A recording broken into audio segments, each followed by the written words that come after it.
Dit également le narcotrafic et la guerre des dealers. 79% des villes de France sont gangrénées par le fléau du narcotrafic. Nice, quartier des Moulins, le mois dernier, 2 morts. À Nantes, ce jeudi, un 4e décès lié à cette guerre des gangs. Sandrine Priol est sur place. Bonsoir Sandrine. Bonsoir Pierre, bonsoir à toutes et à tous. Et cette fois-ci, ça se passe en plein jour.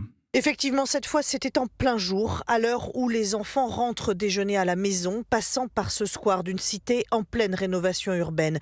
Là où les dealers cachent leur stock sous les dalles, vous dit-on ici, eh bien, les habitants, à 12h30, sont tombés nez à nez avec 3 gros vélos électriques conduits par des jeunes qui voulaient en découdre et ont abattu de sang-froid cet homme de 18 ans avant de prendre la fuite. Ça fait quand même beaucoup là.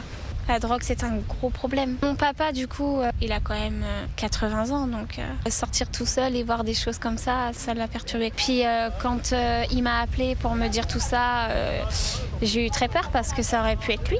On ne sait pas, une balle perdue, il vise mal. Il y a des enfants même qui rentraient de l'école. Ça commence à être grave en fait. Mais là, c'est vraiment trop chaud. Moi, j'ai des enfants, donc je peur pour eux, quoi. Même la mère, je ne sais pas qu'est-ce qu'elle peut le faire, Johanna Roland, mais il faut trouver une solution pour ça. Des habitants qui implorent la mairie de Sévir et Denis Taledec, l'adjoint à la sécurité de Nantes, qui implore l'État d'envoyer des moyens. Nantes est, comme les autres villes en France, absolument pas sous cloche et donc touchée par ces phénomènes. Et donc, il faut mettre les moyens nécessaires, à la fois à l'échelle locale, à l'échelle nationale et à l'échelle européenne. 4 meurtres en un mois, une escalade de violence vertigineuse dans un quartier, vous dit-on ici, jusqu'ici épargné. Merci Sandrine Priol, correspondante d'Europe 1 dans le Grand Ouest.